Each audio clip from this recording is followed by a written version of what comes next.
Hello civilians. तो एक बार फिर से स्वागत है आप सभी का हमारे इस नए वीडियो में। और हम स्टडी कर रहे थे बिल्डिंग मटेरियल एंड कंस्ट्रक्शन। ठीक है, जहाँ पे ऑलरेडी सीमेंट स्टोन एग्रीगेट खत्म करने के बाद हमने कंक्रीट स्टार्ट किया था, जहाँ पे स्टडी कर रहे थे measurement of workability of concrete.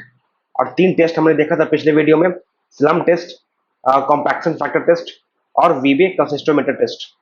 आज से स्टार्ट करेंगे इस वीडियो से हम फ्लो टेबल टेस्ट, जो कि 4th टेस्ट होगा वर्केबिलिटी मेजर करने का। तो चलिए स्टार्ट करते हैं। स्टार्ट करने से पहले अगर आप चैनल पर नए हैं तो सब्सक्राइब जरूर करें चैनल को और वीडियो को लाइक करना ना भूलें। चलिए, जो 4th टेस्ट है आपका क्या? Flow table test.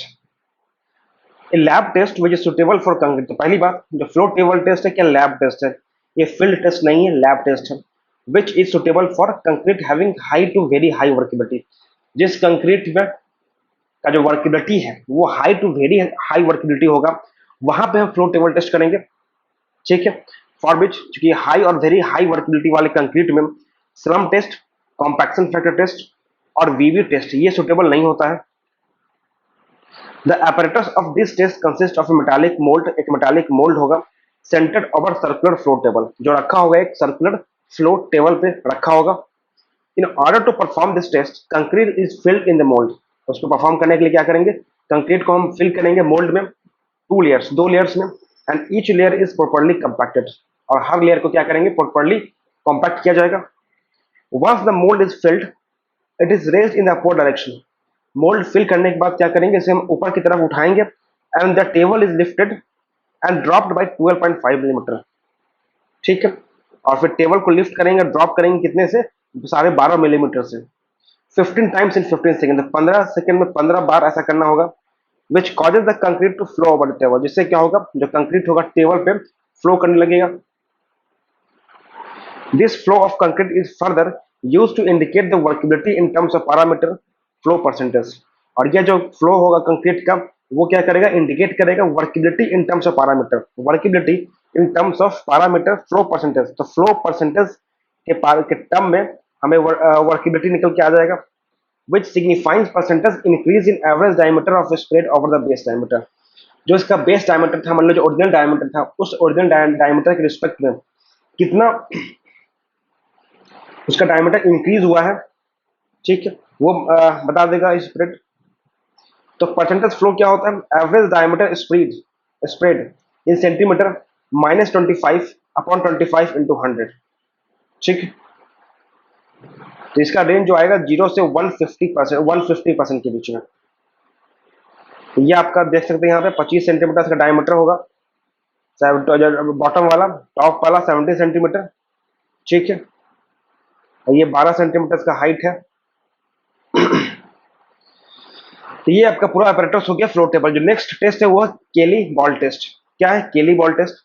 It is simple field test of the measurement of it is simple field test of the measurement of indentation made by 15 centimeter diameter metal hemisphere weighing 13.6 kg when freely placed on fresh concrete। तो ये क्या है, एक simple field test है, Kelly ball test. Field test ध्यान रखिएगा, lab test नहीं है। ठीक है, तो ये क्या है, simple field test of the measurement of indentation. जो इंडेंटेशन पड़ा है, जो मान लीजिए कोई दाग पड़ता है या कुछ होता है, इंडेंट पड़ जाता है, उसका मेजर करता है। Made by 15 centimetre diameter metal hemisphere. एक मेटल हेमिस्फीयर लेंगे जिसका डायमीटर होगा 15 सेंटीमीटर, वेट होगा 13.6 kg। जब उसको फ्रेशली हम प्लेस करेंगे फ्रेश कंक्रीट पे, एक फ्रीली प्लेस करेंगे फ्रेश कंक्रीट पे, ठीक है, तो उस पर जो इंडेंटेशन फॉर्म करेगा, जो दाग फॉर्म करेगा, उसी का मेजरमेंट करेगा Kelly ball test. This test is not covered by Indian standards. और यह जो टेस्ट है केली बॉल टेस्ट, ये इंडियन स्टैंडर्ड्स के द्वारा कवर नहीं किया जाता है, ध्यान रखिएगा। The advantage of this test is that it can be perform on concrete placed at a site और in the laboratory faster than the slump test. इसका एडवांटेज यही है इस टेस्ट का कि ये आप परफॉर्म कर सकते हैं किसी कंक्रीट जो साइट पर रखा होगा या लेबोरेटरी में। स्लम टेस्ट से फास्ट, मतलब काफी फास्ट टेस्ट है ये, 15 सेकंड का टाइम लेता है ऑन एवरेज। ये आपका केली बॉल टेस्ट है। ये आपका फ्रेम देख सकते हैं यहाँ पे, एक हेमिस्फेरिकल बॉल है, ठीक है, ये ग्रेजुएटेड स्केल है और ये हैंडल है। इसको प्लेस करेंगे कंक्रीट पे और जो इंडेंटेशन आएगा वो उससे वर्केबिलिटी निकल के चला आएगा। एक क्वेश्चन है कि what is the advantage of Kelly ball test. Kelly ball test का एडवांटेज क्या है, डिसएडवांटेज क्या, sorry, the disadvantage of Kelly ball test is that it requires a large sample of concrete, क्योंकि जो सैंपल ऑफ कंक्रीट का requirement होता है वो ज्यादा होता है यहाँ पे, and can not be used when the concrete is placed in thin section. जहां पे कंक्रीट अगर थिन सेक्शन में एक पतले से जगह पे अगर रखा जाएगा कंक्रीट, तो वहां पे केली बॉल टेस्ट परफॉर्म करना थोड़ा मुश्किल होगा। For this test the minimum depth of concrete is 20 centimetre. इस टेस्ट के लिए जो मिनिमम डेप्थ होना चाहिए कंक्रीट का, वो कितना, 20 सेंटीमीटर होना चाहिए केली बॉल टेस्ट के लिए। And each side has minimum distance of 23 centimetre from edge of the container, और ईच साइड कंटेनर से लगभग 23 सेंटीमीटर का डिस्टेंस होना चाहिए। ये बोला कि यहाँ पे कम से कम 23 सेंटीमीटर का गैप होना चाहिए, यहाँ पे 23 सेंटीमीटर, 20 सेंटीमीटर का हाइट होना चाहिए। ये कंक्रीट रखा हुआ, यहाँ पे पेनिट्रेशन हुआ, ये आपका हो गया केली बॉल, ठीक है। ये आपका नेक्स्ट टेस्ट है, वो क्या है, के slump tester. It can be used to measure the slump directly in 1 minute after the insertion of tester into the fresh concrete to the level of floated disk। तो इसका इस्तेमाल कर सकते हैं, it can be used to measure the slump directly। हम directly slump major कर लेंगे in 1 minute after the insertion of tester। Tester को इंसर्ट करेंगे किसमें, फ्रेश कंक्रीट में, to the level of floated disk। तो floated disk के level पे हम क्या करेंगे, इस टेस्टर को इंसर्ट करेंगे फ्रेश कंक्रीट में, और 1 मिनट के भीतर वर्केबिलिटी बता के ये दे देगा device. This tester can also be use to measure the relative workability of the concrete. तो रिलेटिव वर्केबिलिटी अगर निकालना हो कंक्रीट का, तो भी इस टेस्टर का इस्तेमाल कर सकते हैं। In order to perform this test, इस टेस्ट को परफॉर्म करने के लिए वेट द टेस्टर को पहले वेट करेंगे विथ वाटर के साथ, and sake of the excess water from it. और क्या करेंगे, sake of the excess water from it, और उससे क्या करेंगे, जो एक्सेस वाटर होगा उसको हटा देंगे, ठीक है। रेज द मेजरिंग रड को रेज करेंगे, टिल्ट स्लाइटली टिल्ट करने के बाद, and let it rest on the pin located inside the test. तो इनसाइड टेस्टर के इनसाइड में जो पिन होगा उस पर इसको रेस्ट करने के लिए छोड़ देंगे। फिर क्या करेंगे, insert the tester on a level surface of concrete. फिर जो कंक्रीट का लेवल सरफेस है वर्टिकली उसमें हम इंसर्ट करेंगे, until the disc floater rest of the surface of the concrete. जब तक उसका जो डिस्क फ्लोटर है वो सरफेस पर रेस्ट ना करने, तब तक इंसर्ट करते रहेंगे। आफ्टर 1 मिनट, 1 मिनट के बाद, lower the measuring rod slowly until it rest on the surface. 1 minute के बाद हम क्या करेंगे, जो मेजरिंग रड है उसको धीरे धीरे लोअर करेंगे, नीचे करेंगे, until it rest on the surface, जब तक ये सरफेस पे रेस्ट ना हो जाए, ठीक है। Of the concrete that has entered the tube and read the K slump, और फिर के स्लम्प को रीड करेंगे directly on the scale of measuring rod. Measuring rod पे डायरेक्टली स्केल दिया होगा, उसको आप रीड करके वहां से निकाल सकते हैं। Raise the measuring rod again and let it rest on its pin. फिर क्या करेंगे, मेजरिंग रड को फिर से रेज करेंगे, उठाएंगे, और फिर से पिन पे इसको रेस्ट होने देंगे।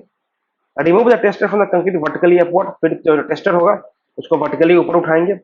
Again lower the measuring rod slowly.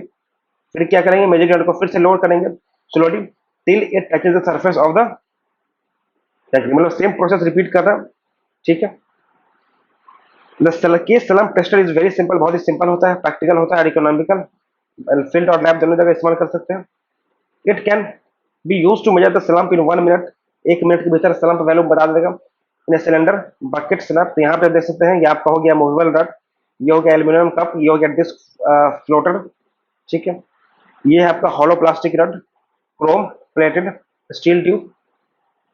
तो सिंपल याद रखिएगा, के स्लम्प टेस्टर होता है वो क्या काम करता है, क्या मेजर करता है, तो कंक्रीट का वर्केबिलिटी मेजर करता है। यहीं पे दिखा रहा है कि रेज प्लास्टिक ट्यूब, ये आपका डिस्क फ्लोटर है, rest at the surface of concrete. Lower plastic tubes को डुबाएंगे अंदर में, यहाँ पे आप आ जाएगा स्लम्प वैल्यू आ जाएगा। कंक्रीट फिल्स इनटू ट्यूब, जो कंक्रीट यहाँ पे फिल होगा इस डिवाइस में ट्यूब, एंड ये क्या है, रीडिंग शो करेगा यहाँ पे, ठीक है। तो इसका एक टेबल दिया हुआ है जहां पे हम अलग अलग यूज करेंगे। जैसे कि अगर डिग्री ऑफ वर्केबिलिटी काफी कम है, क्या है, काफी कम है, एक्सट्रीमली लो है, तो यहाँ पे जो कंसिस्टेंसी होगा उसको बोलेंगे मॉइस्ट अर्थ, ठीक है। और स्लम्प यहाँ पे 0 आएगा। कंपैक्शन फैक्टर क्या होगा, 0.65 से 0.7 के बीच में आएगा। और वीवी के टर्म में वीवी डिग्री कितना होगा, 20 सेकेंड से ज्यादा आएगा। यूज क्या है, precast paving slab. Precast paving slab में हम एक्सट्रीमली लो वाला यूज करते हैं, एक्सट्रीमली लो वर्केबिलिटी वाला कंक्रीट यूज करते हैं, ठीक है, जिसका स्लम्प वैल्यू 0 हो। कंपैक्शन फैक्टर 0.65 से 0.7 के बीच में लाई करें, वीबी 20 सेकेंड से ज़्यादा होगा। अगर degree of workability very low है, कम है, तो कंसिस्टेंसी क्या होगा, वेरी ड्राई, स्लम्प वैल्यू 0 से 25 के बीच में आएगा, कंपैक्शन फैक्टर 0.7 टू 0.8 के बीच में लाई करेगा इसका, और जो वीबी टाइम सेकेंड आएगा वो 12 से 20 के बीच में आएगा। और यहाँ पे रोड टू बी वाइब्रेटेड, तो जिस रोड में वाइब्रेशन करना होगा उस रोड को बनाने के लिए हम वेरी लो वर्केबिलिटी वाले को कंक्रीट को यूज कर लेंगे। अगर यहाँ पे लो होगा तो वो कंसिस्टेंसी क्या है, यहाँ पे ड्राई आएगा, स्लम्प 25 से 50, और जो कंपैक्शन फैक्टर आएगा 0.8 टू 0.85, और 6 से 12, ठीक है।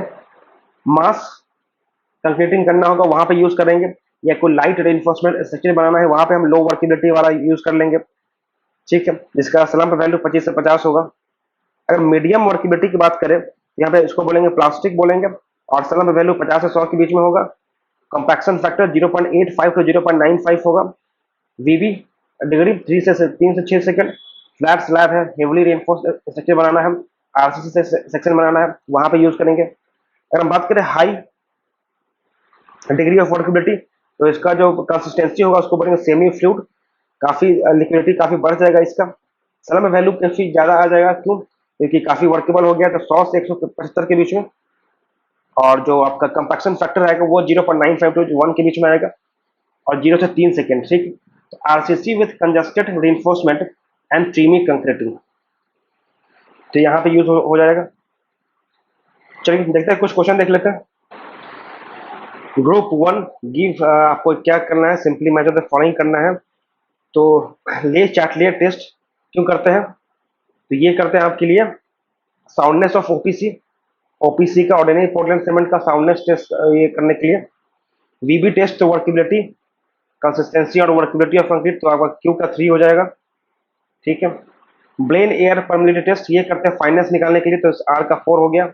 विसाट अपरेटस ये करते हैं सेलिंग टाइम निकालने के लिए, तो ए का 1 3, तो ए हो गया answer. Workability of concrete can be measured using slump, compaction factor and VB test. Consider the following statement for the workability of concrete. As the slump increases, जब स्लम्प बढ़ेगा, जब स्लम्प बढ़ रहा है तो क्या होगा, वीबी टाइम डिक्रीज होगा, वीबी टाइम डिक्रीज होगा, ये तो गलत है। अब स्लम्प इंक्रीज करेगा तो कंपैक्शन फैक्टर ये भी इंक्रीज कर जाएगा, ये जस्ट हमने देखा अभी, तो ये सही है, तो 1 is false, D is true. Consider the following statement: a heavily reinforced section requires lower workability than light reinforced section. क्या बोला है कि heavily reinforced section requires lower workability than the light reinforced section. जो heavily reinforced section होगा वहां पे ज्यादा workability का जरूरत होगा light reinforced section के कंपेरिजन में, तो ये तो गलत हो गया। For a given water's content, rounded aggregates are more workable than rough, angular और फ्लैकी एग्रीगेट, तो सही बात है, जो राउंडेड एग्रीगेट होगा वो ज्यादा वर्केबल होगा, तो ये सही है। The flow table test is suitable for concrete having high to very high, जो फ्लो टेबल टेस्ट है वो सुटेबल होगा for concrete having high to very high workability, तो ये भी सही है, ठीक है। तो यहाँ पे ट्रू पूछा है तो आपका हो जाएगा बी एंड सी, ठीक है। तो वर्केबिलिटी क्या होता है, तो workability is the as with which we can work with concrete, तो वो आसानी से, जितनी आसानी से हम कंक्रीट के साथ काम कर पाएंगे वही वर्केबिलिटी डिफाइन करेगा। In the case of heavily reinforce section, अगर हेवली रेनफोर्स सेक्शन है concrete with higher workability, concrete जिसका वर्केबिलिटी ज्यादा होगा वो उसका जरूरत पड़ेगा, because it is difficult to fill the concrete with lower workability, क्योंकि जिसका वर्केबिलिटी काफी कम है उसको फिल करना वो काफी डिफिकल्ट होगा, खासकर जो कंजेस्टेड सेक्शन वगैरह में, तो यहाँ पे चाहिए होगा हायर वर्केबिलिटी वाला कंक्रीट। और गिवन वाटर कंटेंट, जो राउंडेड एग्रीगेट होगा वो ज्यादा वर्केबल होगा रफ और एंगुलर एग्रीगेट के कंपेरिजन में, तो ये भी सही है। As the surface area of rounded aggregate is very less, अब चूंकि राउंडेड एग्रीगेट का सरफेस एरिया क्या लेस होता है, they require less cement paste for lubrication, they require less cement paste for lubrication, ठीक है, इसलिए वर्केबिलिटी क्या होता है उसका हायर होता है। The flow table test is suitable for the concrete having high to very high workability, ये भी सही है, जो फ्लो टेबल टेस्ट है वो सुटेबल होता है high to very high workability, ठीक है। The correct sequence of workability test methods in the order of their application from low to high workability. Low to high workability, ठीक है, तो low to high workability में order पूछ रहा है, तो slump test is suitable for concrete having medium to high workability. हमने पढ़ा था जो स्लम्प टेस्ट है वो मीडियम टू हाई वर्केबिलिटी के लिए सुटेबल होता है, and is not suitable for concrete having very high और वेरी लो वर्केबिलिटी, या तो बहुत कम है या बहुत ज्यादा है, तो दोनों ही केस में स्लम्प टेस्ट काम नहीं कर पाएगा। Compacting factor test is more accurate and sensitive than the slump test, ठीक है, ज्यादा एक्यूरेट होता है, सेंसिटिव होता है स्लम्प टेस्ट के कंपैरिजन में, and is suitable to be used for concrete having medium to low workability. जहां पे मीडियम टू लो वर्केबिलिटी है वहां पे कॉम्पैक्टिंग फैक्टर टेस्ट सही काम करेगा। तो मतलब कॉम्पैक्टिंग फैक्टर टेस्ट जो है स्लम्प टेस्ट से पहले आएगा, ये तो क्लियर हो गया, यहाँ पे ये पहले, ठीक है, ये गलत हो गया और ये गलत हो गया। VB consistometer is test suitable for concrete having low to very low workability. जो VB कंसिस्टोमीटर टेस्ट होता है वो उस कंक्रीट के लिए ज्यादा अच्छा होता है जो workability low to very low होगा। तो याद रखिएगा लो टू वेरी लो के लिए VB कंसिस्टोमीटर, उससे ज्यादा के लिए कॉम्पैक्टिंग फैक्टर टेस्ट, फिर सलाम टेस्ट, डी हो जाएगा आंसर इसका। नेक्स्ट वन देखते हैं, consider the following statements, correct पूछा है इसमें, with increase in slump, slump जब हम बढ़ाएंगे तो क्या होगा, कंपैक्टिंग फैक्टर बढ़ेगा, तो ये बिल्कुल सही बात है। For mass concreting work the value of slump is between 25 to 50। Mass के कंक्रीटिंग के मामले में जो आपका स्लम्प का वैल्यू होना चाहिए वो 25 से 50 के बीच में होना चाहिए, तो ये भी सही है। With the increase in slump VB time increase करेगा, तो ये गलत है, स्लम्प जब बढ़ेगा तो वीबी टाइम डिक्रीज करता है, इन्वर्स रिलेशन होता है, तो ये गलत हो गया, आंसर होगा ए और बी। यहाँ पे दिया हुआ है with the increase in slump value the compacting factor increases, compacting factor जो है इंक्रीज करेगा। अगर स्लम्प जीरो है मिलीमीटर तो उस केस में काफी कम कॉम्पैक्ट हुआ है, जीरो होने का मतलब क्या है, वर्कबिलिटी काफी कम है तो कॉम्पैक्ट नहीं होगा, ठीक है, जब स्टिफ बना रहेगा तो कॉम्पैक्टिंग फैक्टर क्या होगा 0.65 टू 0.7। अगर हम बात करें 0 से 25 के बीच में स्लम्प वैल्यू है तो उसका थोड़ा सा बढ़ जाएगा, स्लम्प और compacting factor in direct relation होता है, तो एक बढ़ेगा तो दूसरा भी बढ़ेगा, तो 0 से 25 अगर स्लम्प वैल्यू है तो उस केस में जो कॉम्पैक्टिंग फैक्टर आएगा वो क्या आएगा 0.7 टू 0.8। 25 से 50 अगर स्लम्प वैल्यू है तो यहाँ पे जो कॉम्पैक्टिंग फैक्टर आएगा वो आएगा 0.8 से 0.85। 50 से 100 के बीच में अगर कॉम्पैक्टिंग फैक्टर स्लम्प वैल्यू आएगा उस केस में कॉम्पैक्टिंग फैक्टर आएगा 0.85 से 95, और 100 से 175 के बीच में स्लम्प वैल्यू है तो उस केस में कॉम्पैक्टिंग फैक्टर आएगा 0.95 टू 1। ध्यान में रखिएगा मास कंक्रीटिंग वर्क के लिए the value of slump is taken in between 25 to 50 millimetre, जो 25 से 50 मिलीमीटर, 25 से 50 मिलीमीटर का वैल्यू होगा स्लम्प का आएगा मास कंक्रीटिंग वर्क के लिए। With the increase in slump, with the increase in slump the VB time decrease, जब स्लम्प वैल्यू बढ़ेगा तो क्या वीबी टाइम क्या होगा, डिक्रीज करेगा, ठीक है, जैसे कि यहाँ पे देख सकते हैं स्लम्प का वैल्यू 0 है तो वीबी टाइम, वीबी वैल्यू क्या होगा 20 सेकंड से भी ज्यादा आएगा। 0 से 25 के बीच में यहाँ पे वर्कबिलिटी बढ़ रहा है तो वीबी वैल्यू घटेगा, तो 12 से 20, 25 से 50 में 6 से 12, 50 से 100 में 3 से 6, और 100 से 175, 0 से 3, ठीक है। आगे बढ़ते हैं अपने नेक्स्ट टॉपिक में, segregation and bleeding of concrete. समझते हैं इसको क्या होता है segregation. It is defined as the separation of constitute materials of concrete. तो कंक्रीट का जो कॉन्स्टिट्यूट मटेरियल्स है वो अगर सेपरेट होने लगे, अलग होने लगे, तो इसको बोलेंगे सेग्रेगेशन। क्या क्या है कॉन्स्टिट्यूट मटेरियल्स, उसका फाइन एग्रीगेट है, कोर्स एग्रीगेट है, सीमेंट है, वाटर है, एडमिक्सचर, ये सब अगर अलग होने लगे। Wood concrete is that in which all the ingredients are properly distributed and form a homogeneous mixture। तो अच्छा कंक्रीट किसे बोलेंगे, जिसमें सारा इंग्रेडिएंट्स बहुत बढ़िया तरीके से प्रॉपर्ली डिस्ट्रीब्यूटेड है और एक होमोजेनियस मिक्सचर बना रहा है, उसे हम कह देंगे क्या, गुड कंक्रीट। सेग्रीगेशन में be of the following types, segregation इस तरह से हो सकता है, coarse aggregate separating out setting, जो कोर्स एग्रीगेट है जो बड़ा साइज का पार्टिकल होगा, सेपरेटिंग आउट वो अलग हो जाएगा, setting down from the rest of the matrix, जो रेस्ट ऑफ द मैट्रिक्स है मतलब रेस्ट ऑफ द कंक्रीट का पोर्शन है उससे अलग होकर सेटल कर जाएगा कोर्स एग्रीगेट, ये भी सेग्रीगेशन का हिस्सा है। द पेस्ट और matrix separating away from the coarse aggregate, coarse aggregate से जो पेस्ट ही अलग हो जा रहा है, ये भी क्या है सेग्रीगेशन है। Water separating from the rest of the materials, being a material of low specific gravity. अब चूंकि वाटर का स्पेसिफिक ग्रेविटी सबसे कम होता है तो वो बाकी मटेरियल से अलग होने लगेगा, तो ये भी क्या सेग्रीगेशन है। The condition favourable for segregation are as follows. Badly proportional mix, जो प्रोपोर्शनल मिक्स हम बना रहे हैं वो काफी खराब है, सही प्रोपोर्शन हमने नहीं डाला है, उस केस में हो सकता है। ड्रॉपिंग कंक्रीट फ्रॉम हाइट, अगर बहुत हाइट से हम, जैसे कॉलम केस में क्या करते हैं, बहुत हाइट से हम गिराते हैं कंक्रीट को, तो उस केस में क्या है भी सेग्रेशन हो सकता है। When concrete is discharge from badly design mixture, जब कोई कंक्रीट डिस्चार्ज होता है एक बैडली डिजाइन मिक्सचर से, या from a mixture having one out blade, जिसका ब्लेड काफी वन आउट हो चुका है, खराब हो चुका है, तो वहां से अगर हम डिस्चार्ज करके रखेंगे तो वहां भी सेग्रेशन देखने को मिलेगा। Conveyance of concrete on belt conveyor for long distance, तो लंबे टाइम के लिए अगर आप बेल्ट कन्वेयर पे आप कंक्रीट को ट्रैवल करवा रहे हो तो वहां भी ये हो सकता है। The vibration of concrete in excess, ठीक है, ज्यादा वाइब्रेट कर दिया हो कंक्रीट का तब भी सेग्रेशन हो सकता है। The finishing of concrete is greatly affected by segregation, the finishing of concrete है वो क्या होता है, सेग्रेशन के कारण बहुत इफेक्ट पड़ता है। Moreover it also affect the durability and serviceability of concrete, और ये क्या करता है, कंक्रीट के ड्यूरेबिलिटी और सर्विसिबिलिटी दोनों को अफेक्ट करेगा। It can not be measured quantitatively but can be observe on the basis of experience during concreting practice. आप इसको मेजर नहीं कर सकते सेग्रेशन को क्वांटिटेटिवली तरीके से, लेकिन ये आप इसको ऑब्जर्व कर सकते हो just on the basis of experience during concreting operation. तो अनुभव के द्वारा आप देख सकते हो कि सेग्रेशन हो रहा है कि नहीं हो रहा है, कोई इसका मेजरमेंट नहीं है, ठीक है। यहाँ पे शायद आप लोग को दिख रहा होगा तो कैसे अलग हो जा रहा है जो कोर्स पार्टिकल है बाकी मैट्रिक्स से। जो नेक्स्ट एक फिनोमेना होता है ब्लीडिंग। ब्लीडिंग क्या होता है, it is a form of segregation where some of the water in the concrete tends to rise to the surface of the freshly placed concrete।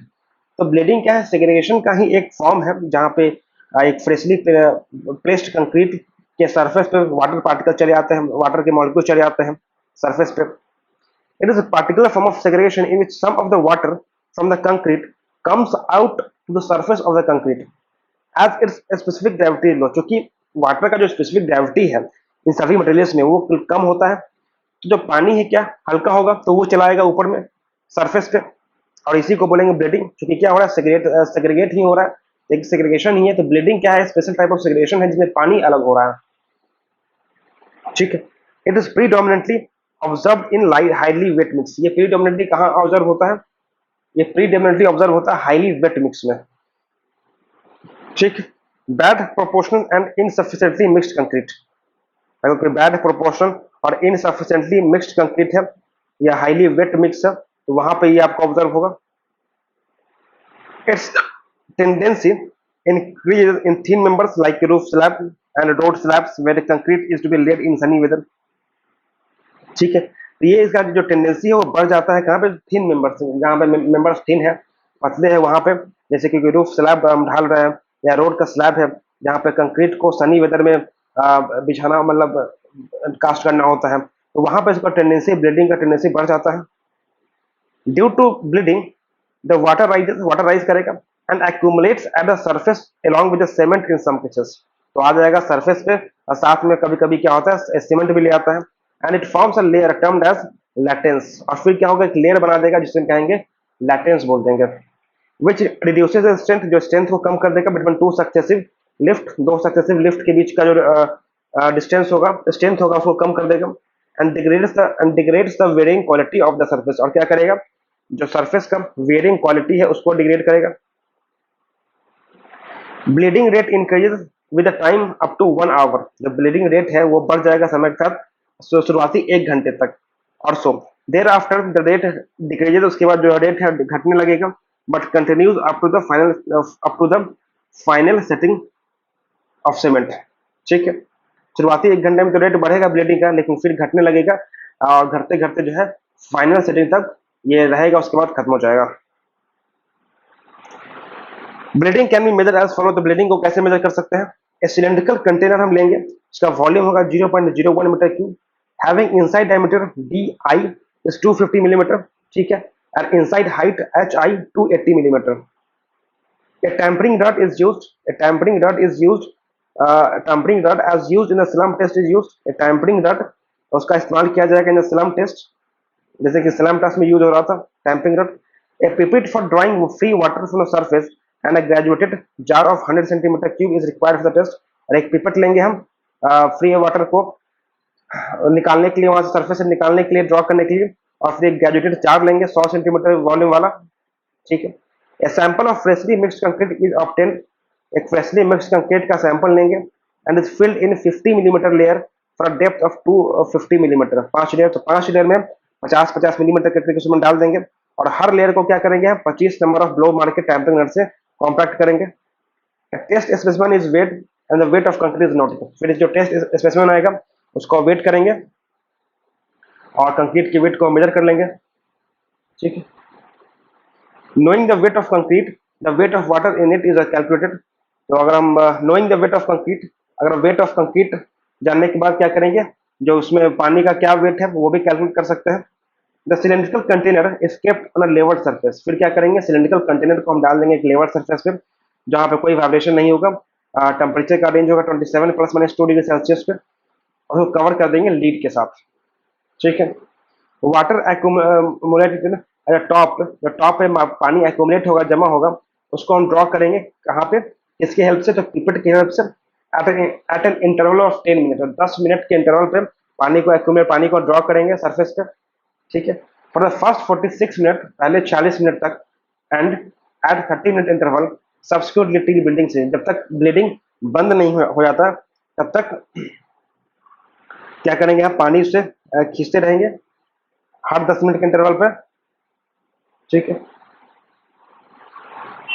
Bleeding water quantity क्या होगा, total quantity of bleeding water, total quantity of bleeding water upon total quantity of water in sample of concrete, तो concrete के sample में कितना पानी था उसको नीचे रखेंगे और कितना पानी ब्लीड हो गया उसको ऊपर रखेंगे और वो आ जाएगा ब्लीडिंग वाटर क्वांटिटी। यहाँ पे आप देख सकते हैं, ये आपका टैंपिंग रड हो गया, ये ग्रेजुएटेड सिलेंडर हो गया, ये सिलेंडर का कंटेनर हो गया, यहाँ पे पिपेट है। नेक्स्ट देखते हैं question, bleeding of concrete leads to which of the following, bleeding से क्या क्या होता है, तो ब्लीडिंग से हो जाएगा आपका drawing up of concrete surface, surface क्या ड्राई हो जाएगा, नहीं, यहाँ तो पानी आ जाएगा, एक और काफी वेट हो जाएगा, तो ये वन नहीं होगा, ठीक है। फॉर्मेशन ऑफ पोर्स इनसाइड, अंदर में पोर फॉर्मेशन हो जाएगा क्योंकि पानी ऊपर आएगा तो अंदर में वाइड छोड़कर आएगा, ये सही है। सेग्रीगेशन ऑफ पोर्स एग्रीगेट नहीं, डिक्रीज इन स्ट्रेंथ बिल्कुल सही बात है, तो 2 and 4 हो जाएगा।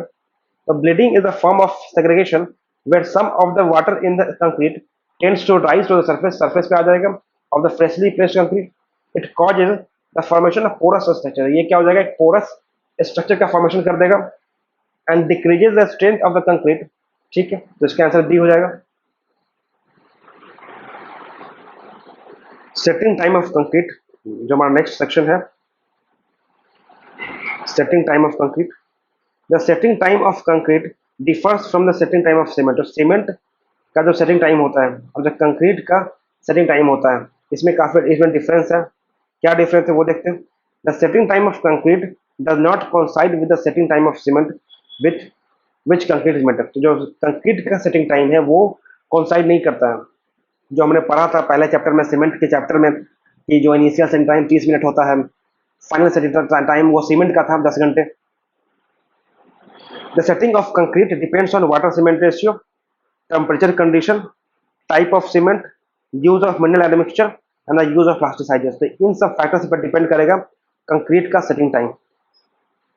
It is found by penetrometer test as follows, तो पेनेट्रोमीटर का इस्तेमाल करेंगे हम ये कंक्रीट का सेटिंग टाइम निकालने के लिए।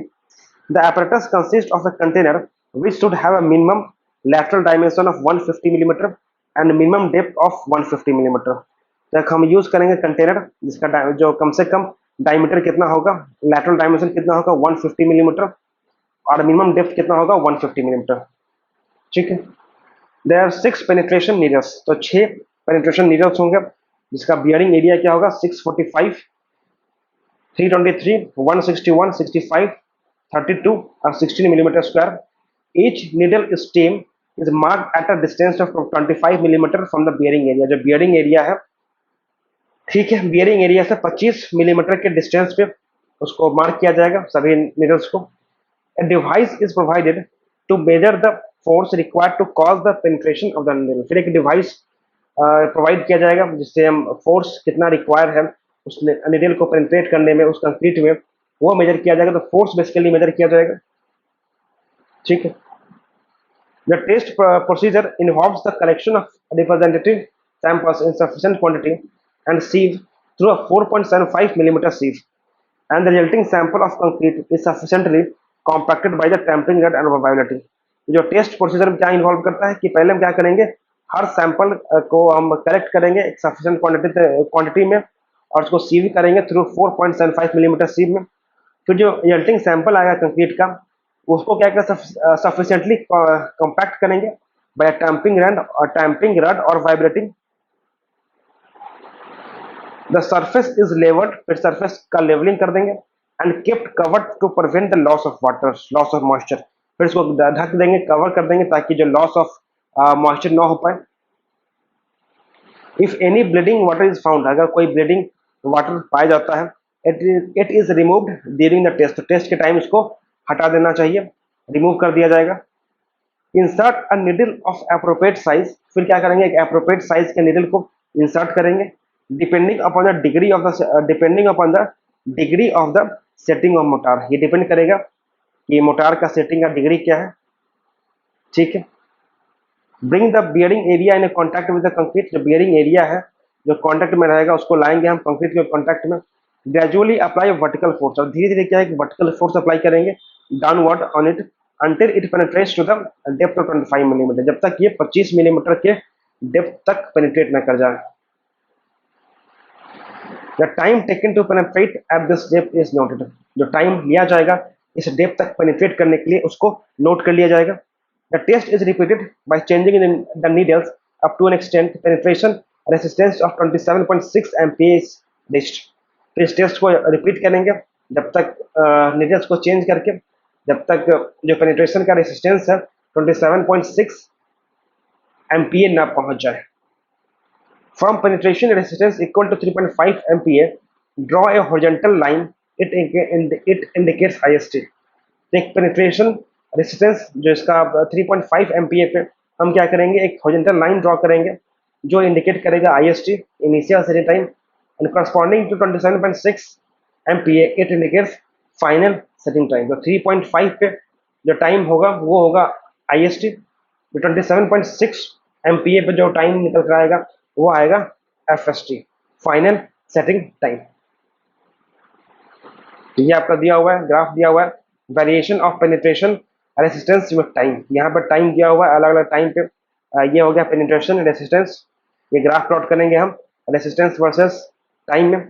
जो 3.5 MPa जब रेसिस्टेंस था तो उस टाइम कितना टाइम लगा, ये आपका होगा IST।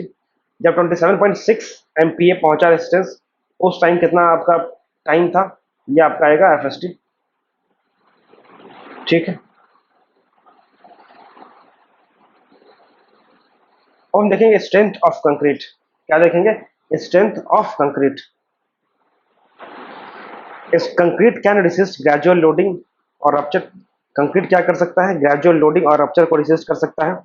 ठीक। The strength of concrete depends on the following factors. जो कंक्रीट का स्ट्रेंथ होगा ये डिपेंड करेगा फॉलोइंग फैक्टर्स पे, जैसे कि वाटर सीमेंट रेशियो। कौन सा ratio, water cement ratio. The strength of concrete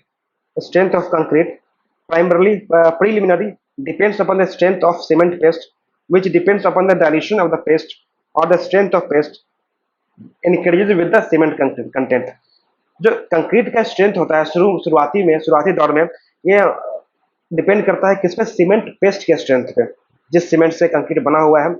और वो सीमेंट पेस्ट का स्ट्रेंथ डिपेंड करता है कितना पानी इसको मिलाया गया, कितना डाइल्यूट किया गया है। ठीक है। और यह जो सीमेंट पेस्ट का स्ट्रेंथ है वो बढ़ेगा अगर हम सीमेंट कंटेंट उसमें मिलाएंगे। It decrease is noted with the higher water and air content in the paste. अगर पेस्ट में ज्यादा वाटर का कंटेंट है या ज्यादा एयर कंटेंट है तब क्या होगा, स्ट्रेंथ उस केस में डिक्रीज हो जाएगा। As for Duff Abrams the strength of concrete is given by S is equal to A upon B to the power x। तो ये डफ अब्राहम्स के अनुसार जो कंक्रीट का स्ट्रेंथ आएगा इसका फॉर्मूला दिया हुआ है S is equal to A upon B x, where A क्या है, कांस्टेंट है 96 Newton per millimetre square. X क्या होगा, water cement ratio by volume. ठीक से एक्स क्या है, water cement ratio by volume. B क्या है, कांस्टेंट है जिसका वैल्यू होता है 7 newton per millimetre square. A and B are constant for 28 days of strength. जो ए और बी कांस्टेंट है, ए क्या है 28 डेज ऑफ स्ट्रेंथ के लिए है। ठीक है। Abraham's law states that the strength of concrete is only dependent on the water cement ratio provided that makes it workable। जो अब्राहम लॉ स्टेट करता है कि जो कंक्रीट का स्ट्रेंथ है ये सिर्फ और सिर्फ डिपेंड करेगा किस पे, वाटर सीमेंट रेशियो पे, provided the work is mix is workable. मैं अगर मिक्स वर्केबल है तो उस केस में जो कंक्रीट का स्ट्रेंथ होगा वो सिर्फ डिपेंड करेगा उसके वाटर से सीमेंट रेशियो में। ठीक है। The strength of the concrete was also related to the water cement ratio by Feret prior to that by Abrams law. The concrete का स्ट्रेंथ ये रिलेट किया गया किससे, वाटर सीमेंट रेशियो, इसके द्वारा by the Feret prior to that by Abrams. जैसे कि S equal to, ये का फॉर्मूला दिया गया, S equal to K C upon C plus E plus 8 power 2। यहाँ पे एस क्या है, strength of concrete, C E A क्या है, वॉल्यूम ऑफ सीमेंट, वाटर, ये क्या है वाटर का वॉल्यूम, ए क्या है एयर का, के कांस्टेंट है। ठीक है। तो variation of compressive strength and water cement ratio, ये कंप्रेसिव स्ट्रेंथ है, ये वाटर सीमेंट रेशियो है। ठीक है। As per the ferret, the volume of air is also included in because the degree of compaction is as necessary as the water cement ratio। Feret के अनुसार जो volume of air है उसको भी include किया गया क्योंकि उनके अनुसार जो डिग्री ऑफ कंपैक्शन है वो भी बहुत जरूरी है। एज नेसेसरी, जितना वाटर सीमेंट रेशियो का रिक्वायरमेंट है, जरूरत है, उतना ही जरूरत कंपैक्शन भी है, सही कंपैक्शन मिलना भी जरूरी है। It indirectly refers to the volume of air filled voids in the concrete. और इनडायरेक्टली किसको रिफर करता है कि volume of air filled voids in the concrete. ठीक है। ठीक है। तो ये एक तो था वाटर सीमेंट रेशियो पर डिपेंड किया। हमने देखा कि वाटर सीमेंट रेशियो अगर बढ़ेगा तो स्ट्रेंथ कम होगा कंक्रीट का। ठीक है। तो इसके अलग अलग दो फार्मूला हमने देखा, एक डफ अब्राहम्स के हिसाब से और एक फेरेट फ्रायर के हिसाब से। फेरेट फ्रायर साहब एयर को भी काउंट कर रहे थे, कंसीडर कर रहे थे, और डफ अब्राहम सिर्फ और सिर्फ वाटर सीमेंट रेशियो को कर रहे थे। इतना सिंपल याद रखिएगा कि वाटर सीमेंट रेशियो बढ़ेगा तो कंक्रीट का स्ट्रेंथ घटेगा, इनवर्स रिलेशन होता है। नेक्स्ट जो है आपका gel space ratio. Validity of water cement ratio, validity of water cement ratio law as given by Abrams is limited. ये इसका जो काफी वैलिडिटी काफी लिमिटेड था, hence can be termed as a rule but not as law. तो आप इसको एक रूल की तरह ले सकते हो अब्राहम लॉ को, लेकिन लॉ की तरह नहीं ले सकते हो। The strength of concrete at a constant water cement ratio depend upon, जो कंक्रीट का स्ट्रेंथ होगा at a constant water cement ratio, ये डिपेंड करेगा किस पे, ये डिपेंड करेगा डिग्री ऑफ कंपैक्शन पे, जो कि वाइड में एयर को कंट्रोल करेगा। डिग्री ऑफ हाइड्रेशन पर डिपेंड करेगा, टेम्परेचर ड्यूरिंग हाइड्रेशन, हाइड्रेशन के दौरान टेम्परेचर कितना था, formation of cracks features due to bleeding and shrinkage of concrete. तो कंक्रीट में ब्लीडिंग और श्रिंकेज के कारण कितना क्रैक या फीचर फॉर्म हुआ उस पर डिपेंड करेगा। कंक्रीट में एयर कंटेंट पर डिपेंड करेगा। instead of relating the strength to W water cement ratio, it can rather be related to the solid products of hydration of cement gel to the space available for its formation। तो अब ये यहाँ पे बोला जा रहा है कि वाटर सीमेंट रेशियो से रिलेट करने के बजाय उसके स्ट्रेंथ को हम किसी रिलेट कर देंगे, किसी एक solid product of hydration of cement, जो हाइड्रेशन ऑफ सीमेंट के कारण जो सॉलिड प्रोडक्ट फॉर्म करता है उससे रिलेट कर देंगे। तो the space available for formation, जो जितना स्पेस अवेलेबल होगा उसको फॉर्मेशन के लिए, ठीक है, उससे रिलेट कर देंगे। क्या होता है gel upon space ratio? It is defined as the ratio of volume of hydrated cement paste to the sum of volume of hydrated cement and that of capillary force. तो इसको डिफाइन किया गया है कि रेशियो के रूप में, ratio किसका होता है, volume of hydrated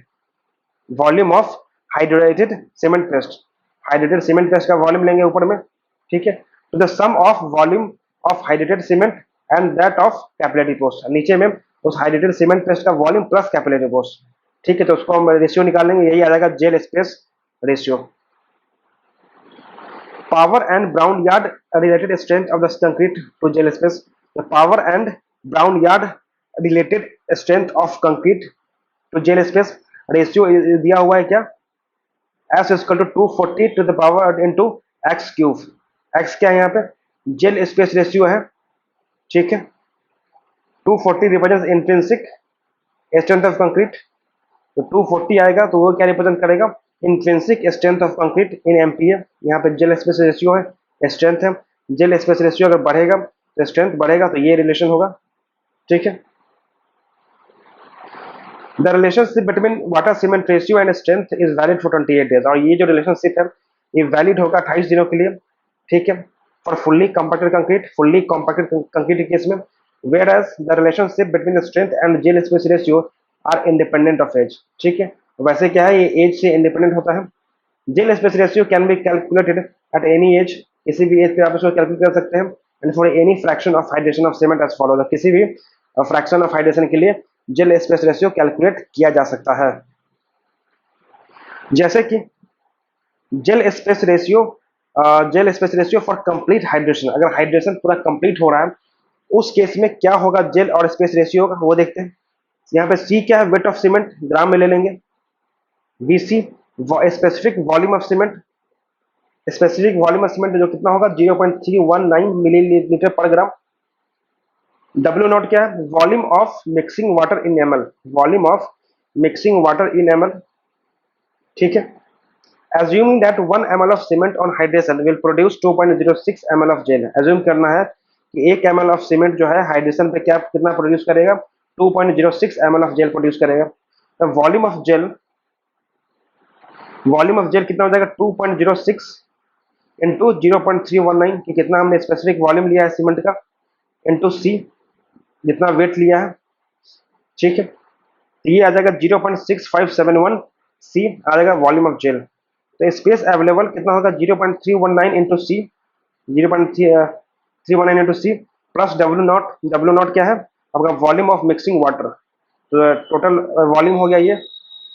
jail space ratio क्या होगा, volume of gel upon volume of hydrated cement plus water. तो वॉल्यूम ऑफ जेल हमने निकाला है कितना, 0.6571 सी, और वॉल्यूम ऑफ हाइड्रेटेड सीमेंट ये कितना है, 0.319 सी प्लस डब्ल्यू नॉट, ठीक है.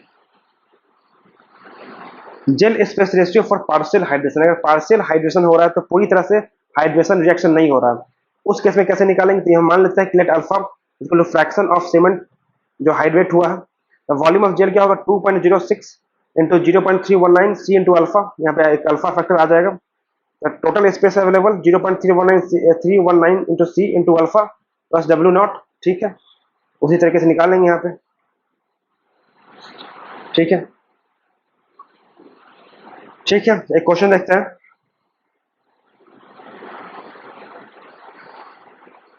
Sample of concrete is prepared using 500 gram of cement, 500 ग्राम हमने सीमेंट लिया है, with a water cement ratio of 0.65. Water cement ratio कितना रखा है, 0.65 रखा है, and 240 Newton per millimetre square, और 240 Newton per millimetre square intrinsic strength दिया हुआ है जेल का. The theoretical strength of concrete on full hydration, तो फुल हाइड्रेशन में पूछ रहा है क्या, थियोरेटिकल स्ट्रेंथ ऑफ कंक्रीट. तो पहले हम क्या करेंगे, जेल और स्पेस रेशियो निकालेंगे, जेल स्पेस रेशियो. तो वेट ऑफ सीमेंट दिया हुआ है कितना, 500 ग्राम, ठीक है. Water cement ratio 0.65. तो जेल अपना स्पेस रेशियो हमने निकाला था फुल हाइड्रेशन के केस में कितना, 0.6571 सी अपन 0.319 सी प्लस डब्ल्यू नॉट. तो 0.65C1 सी दिया हुआ है वेट ऑफ सीमेंट 500 ग्राम, ठीक है. डब्ल्यू नॉट दिया हुआ है कितना, 0.6 दिया हुआ है डब्ल्यू बाई सी रेशियो, यहां से निकाल लेंगे 0.65 इंटू 500, ये आ जाएगा 0.678, ये आ गया आपका क्या, जेल स्पेस रेशियो. अब थ्योरेटिकल स्ट्रेंथ निकालना है तो क्या होता है, S equal to 240 into x cube, multiply कर देंगे तो आ जाएगा C. Calculate the gel space ratio and theoretical strength of sample of concrete made with 600 gram of cement with a 0.65 water cement ratio at both full hydration and 50% hydration. यहाँ भी आपको निकालना है सेम चीज. यहाँ पे क्या दिया हुआ है, वेट ऑफ सीमेंट दिया हुआ है आपको 600 ग्राम, वाटर सीमेंट रेशियो दिया हुआ है 0.65, ठीक है. फॉर फुल हाइड्रेशन क्या होगा, 0.65 0.71C upon 0.319C plus W naught. C दिया हुआ है, डब्ल्यू नॉट दिया हुआ है, तो निकल जाएगा आराम से। डब्ल्यू नॉट क्या होगा 0.65 इंटू 600, और हाइड्रेशन फुल है तो ये आपका 1 हो जाएगा यहाँ पे। ठीक है, तो यहाँ से आ जाएगा आपका। सिमिलरली जहाँ पे अगर 50% हाइड्रेशन है तो अल्फा इजकल तो हम यूज कर लेंगे 0.5, और उसके बाद निकाल लेंगे तो आ जाएगा 16 एम्पियर। नेक्स्ट क्वेश्चन है, calculate the ratio of strength of cement at the age of 28 days. Ratio निकालना है आपको स्ट्रेंथ ऑफ कंक्रीट का, as propose by Duff Abrams, जो डफ अब्राहम ने प्रपोज किया, and by the Powers experiment for complete hydration of cement. ठीक है, तो पावर्स एक्सपेरिमेंट और डफ अब्राहम का रेशियो निकालना है, जिसमें कंप्लीट हाइड्रेशन किया गया सीमेंट का, और वेट कितना लगेगा 600 ग्राम, और डब्ल्यू बाई सी रेशियो 0.6। तो अब्राहम के हिसाब से क्या था, S equal to A upon B to the power X. A का वैल्यू दिया हुआ 96, बी दिया हुआ है 0.7, एक्स क्या यहाँ पे था water cement ratio by volume. ठीक है, तो यहाँ पे एक्स निकाल लेंगे ना वॉल्यूम की हिसाब से। ठीक है, तो उसको निकाल लेंगे, डब्ल्यू इंटू 1 हो गया आपका वेट ऑफ वाटर। ठीक है, इंटू 1, ये आपका वॉल्यूम में आ जाएगा, और नीचे भी उसी तरीके से कर लेंगे, तो 0.319 इंटू सी ये आपका वॉल्यूम में आ जाएगा। तो पूरा आने के बाद जीरो इतना आपका आ गया, पुट कर देंगे तो आ जाएगा एस इक्वल टू 2.47। अगर पावर्स लॉ से देखें तो एस इक्वल टू क्या होगा 240 इंटू एक्स टू पावर 3। तो पहले निकालना पड़ेगा X, that is G Y S. तो फार्मूला फुल हाइड्रेशन तो 0.6571 C upon 0.319 C plus W naught. ठीक है, तो यहाँ पे आ जाएगा क्या 0.715। तो रेशियो निकाल लेंगे यहाँ से। ठीक है, ठीक है, तो ठीक है, इस वीडियो में फिर इतना ही रखते हैं, नेक्स्ट वीडियो में आगे टॉपिक्स देखेंगे। और आई होप कि वीडियो अच्छा लगा होगा, लगा है तो वीडियो को लाइक करें, चैनल को सब्सक्राइब करें। मिलते हैं नेक्स्ट वीडियो में, थैंक्स फॉर वॉचिंग।